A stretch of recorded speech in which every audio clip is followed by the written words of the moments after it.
Bonjour et bienvenue à A View from Brussels. Aujourd'hui, nous recevons Madame Fabienne Keller, députée européenne, membre du groupe Renew Europe au Parlement européen. Merci beaucoup d'être avec nous. Avec plaisir. Vous avez été rapporteur sur le règlement de procédure d'asile, adopté en 2024. Le pacte européen sur la migration et l'asile, après plusieurs années de blocage, est finalement entré en vigueur il y a quelques jours, mi-juin 2026. Alors voilà ma première question, Madame la députée. Qu'est-ce que ça va changer concrètement sur le territoire dans l'Union européenne, l'entrée en vigueur de ce pacte? Ce pacte, qui en fait regroupe un ensemble de 10 textes, vise à contrôler toutes les personnes qui rentrent. Donc il y a une dimension de fermeté, de sécurité et puis aussi de mieux les accueillir, les accompagner. Ce sont, notamment les procédures prévues aux frontières pour gérer dans un délai maximum de 3 mois plus 3 mois, 3 mois pour les procédures, 3 mois pour gérer le retour, les personnes qui ont peu de chances d'avoir le droit de rester. C'est vraiment un ensemble de dispositions, qui assurent aussi la solidarité entre les États membres, un meilleur accueil des personnes, donc qui équilibre bien. C'est indispensable, meilleur contrôle aux frontières et un meilleur accueil aussi pour avoir moins de gens dans la rue, sans logement, sans situation très claire. Le pacte a été, négocié dans des conditions politiques différentes puisque c'était avant les dernières élections européennes de 2024. Ce changement de contexte politique, est-ce qu'il va, influencer la mise en œuvre? Est-ce qu'il peut changer les conditions de mise en œuvre du pacte? Et notamment, est-ce que vous pensez qu'il existe un risque pour certains États de réinterpréter les dispositions du pacte dans cette phase, nouvelle, donc d'application du Oui, pacte? vous avez raison, il existe un risque, en fait, que ces règles du pacte, qui sont donc les mêmes pour tous les États membres, passent un peu au second plan, au profit de solutions soi-disant innovantes, qui ont été, adoptées avec, l'extrême droite et qui prévoient, par exemple, de retourner les familles, non pas chez elles, mais n'importe où dans le monde. C'est des solutions qui ne sont pas stables, puisqu'une personne que vous envoyez dans un pays qu'elle ne connaît pas, bah, elle va tout de suite revenir en Europe, donc Mmh. c'est pas du tout un traitement durable et cela ne génère pas une harmonisation des règles entre les États membres puisque ces textes prévoient que les États membres choisissent individuellement quelles mesures ils mettront ou pas en œuvre. Donc effectivement, il y a un risque que des règles plus structurelles qu'on avait construites dans le pacte patiemment, qui couvrent plusieurs domaines, soient en fait, repoussées, écartées, au profit de solutions qui seraient magiques, pour traiter le défi de la migration. Lors de la dernière session plénière du Parlement européen, des modifications ont été, approuvées par le Parlement sur, les règles qui sont relatives au retour. C'est-à-dire les règles relatives au retour des ressortissants d'États tiers qui seraient en situation, irrégulière sur le territoire de l'Union européenne. Vous avez voté contre ces modifications. Est-ce que vous pouvez nous expliquer pourquoi? J'ai voté contre, je viens de l'évoquer, parce que contrairement à la proposition de la Commission, aux règles applicables jusque-là, on ne retourne pas la personne dans son pays d'origine ou dans un pays, avec lequel elle a un lien, mais on la retourne de manière forcée. Mmh.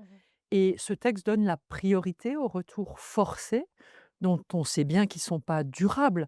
Si une personne est envoyée dans un pays dont elle ne parle pas la langue, où elle n'a aucun proche, aucune communauté, elle n'a pas du tout les mêmes habitudes, bah, elle va tout de suite essayer de repartir pour rejoindre l'Europe qui était son projet initial. Donc c'est une solution non durable, Mmh. et elle est inhumaine puisque des familles avec enfants, femmes et enfants inclus, sont prévus pour, faire l'objet de retours forcés. Est-ce que vous voyez de manière plus générale dans ce vote, est-ce que vous l'interprétez comme un possible changement durable de majorité, de tendance politique au niveau du Parlement européen? Bien sûr, ce texte a été adopté avec une majorité avec le PPE certes, Mmh. mais allié aux 3 groupes d'extrême droite. Donc c'est une nouvelle réalité, du Parlement européen. Depuis le mois de décembre où on a adopté un règlement similaire permettant de renvoyer les personnes avant même d'examiner leur droit à séjourner, ce qu'on appelle la notion de pays tiers sûr. Hem, cette majorité est à l'œuvre sur les questions migratoires, je le regrette. J'ai, souhaité, discuter avec mes collègues du PPE. Ils ont préféré cette majorité parce qu'au fond, c'est le PPE qui choisit. Mmh. soit de travailler avec, les centristes et les socialistes, comme nous avons pu le faire sur le pacte asile-migration, soit de travailler, avec, l'extrême droite sur, à nouveau, ce que je considère comme des solutions qui ne seront pas efficaces. Mais c'est exactement ce que cherche l'extrême droite, Mmh. des solutions qui n'en sont pas vraiment, nourrissent le problème, qui est leur socle électoral. Il faut qu'il existe un problème migratoire. Il ne faut pas qu'il soit maîtrisé comme nous l'avons souhaité à travers le pacte.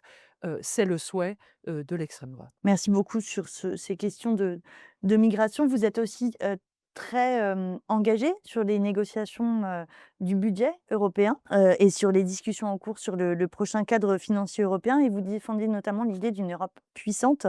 Qu'est-ce que ça implique, cette Europe puissante en termes de priorités? Quels sont les grands chantiers, selon vous, du budget européen? Alors pour le coup, pour le budget, c'est géré dans la majorité centrale, puisque les extrêmes droites, pour l'instant du moins, votent toujours contre le budget européen, au motif qu'ils sont partisans d'une solution plutôt nationale pour l'ensemble des défis.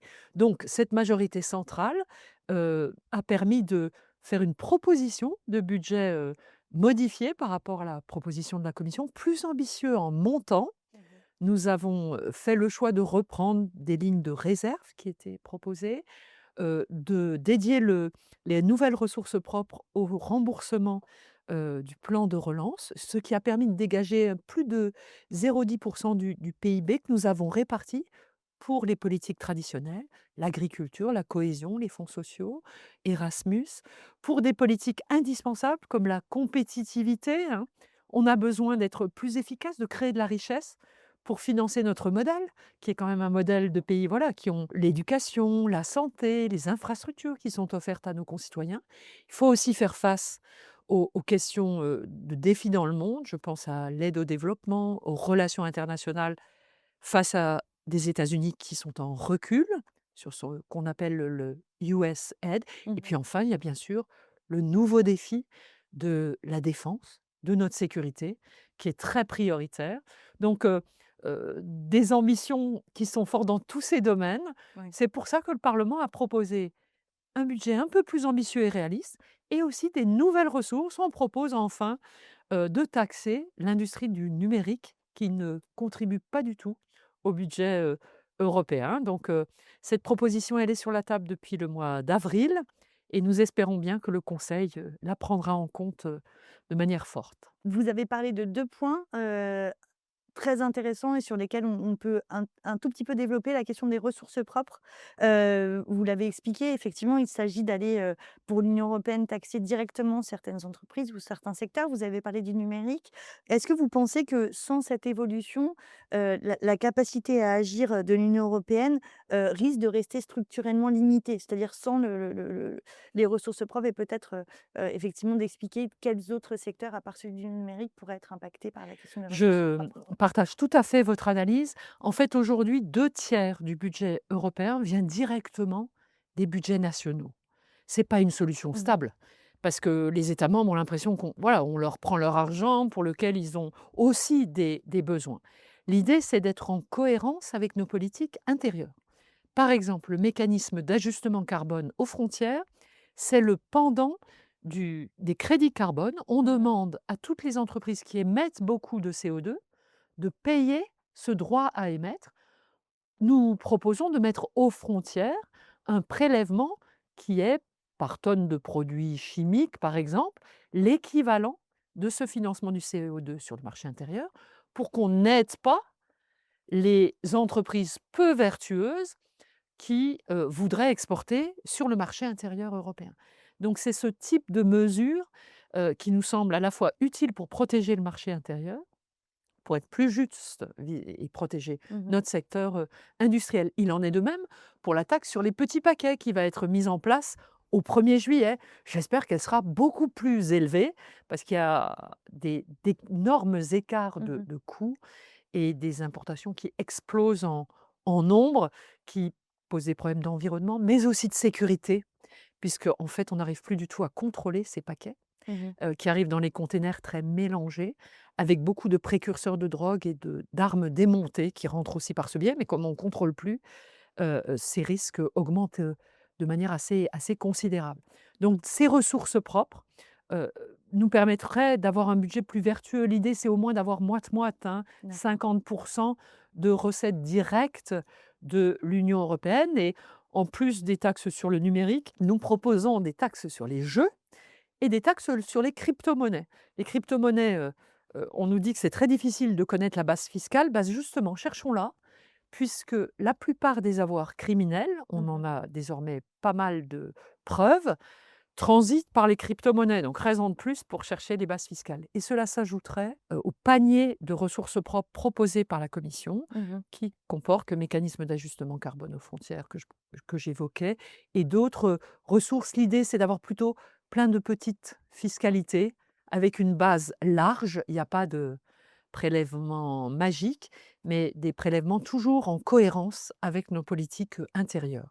Sur le budget en général, est-ce qu'il y a des compromis qui vous semblent plus fragiles que d'autres? Est-ce que vous pensez qu'il y a des blocages qui pourraient, se représenter ou qui vont pouvoir être renégociés, dans le cadre des discussions que vous avez actuellement? Alors il y a des défis en fait de compétition si on considère que l'enveloppe est bloquée, hein, le montant total, entre secteurs. Et c'est là que des politiques traditionnelles comme l'agriculture, eh ben, elle est essentielle pour nos territoires. Puis les agriculteurs savent se rappeler à notre bon souvenir. Ils étaient 750 tracteurs l'autre fois à Strasbourg. Mmh. Mais à juste titre, l'alimentation, c'est important.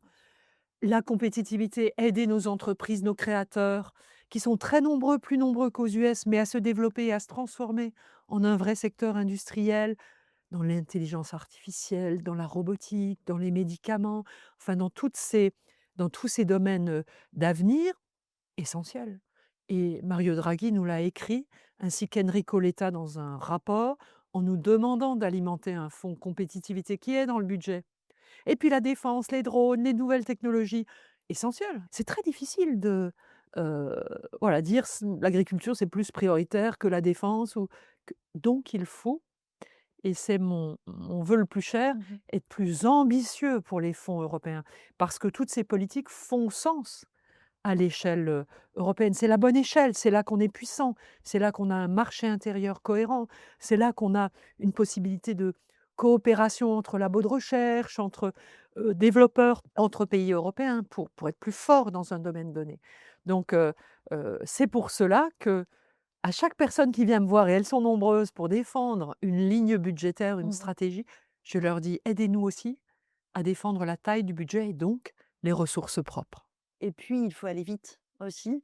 Absolument. Des responsables européens, certains d'entre eux disent aussi qu'il y a une échéance nationale, puisqu'il y a les élections présidentielles en 2027 et que l'incertitude, liée aux résultats des prochaines élections en France, nécessite, en tout cas génère la nécessité d'aller vite sur le budget européen et d'adopter ce cadre pluriannuel avant cette échéance. Est-ce que vous partagez ce constat? Alors c'est la proposition d'Antonio Costa, d'essayer de terminer les négociations, donc qui portent sur la période 2028-2035, mais dès fin 2026. Mmh. Je pense que plus on entre dans le dur de la négo, rapidement mieux c'est. Ça Ouais. nous permettra voilà, travailler, de manière plus efficace. Par contre, je pense assez délicat, de dire, bah, il y a beaucoup d'élections européennes, parce qu'il y a pas que la française, hein. Il y a des élections dans plusieurs landes allemands. Il y a des élections en Suède. Il y a, heu, il y a des élections en Espagne. Il y a plus de la moitié de la population européenne Mmh. qui est concernée par des élections de type législative, importantes, donc qui vont changer les gouvernements, ce qui rend le Conseil européen moins stable, moins f voilà, c'est moins facile de travailler. Le Mmh. budget, c'est quand même une matière peu ardu aussi, voilà, où il faut être sur le fond. Donc je pense que si on peut poser les bases d'un accord cette fin d'année, ce sera une avancée, mais je pense qu'il faut être réaliste aussi et démocrate. Ça n'exclut pas que de nouveaux arrivants souhaitent ajuster ce budget, l'année prochaine. Donc je suis favorable à ce qu'on avance plus vite et mieux, dès cette fin d'année. Mais je pense voilà, la démocratie doit aussi rester notre règle. C'est notre patrimoine commun, l'année prochaine. Merci beaucoup, madame la députée européenne, d'avoir répondu à nos questions. Merci à vous de vous intéresser à ces sujets un peu arides parfois, notamment le budget, ces sujets de société importants Absolument. que sont la migration. Merci beaucoup encore. Merci de nous avoir suivis, à très bientôt.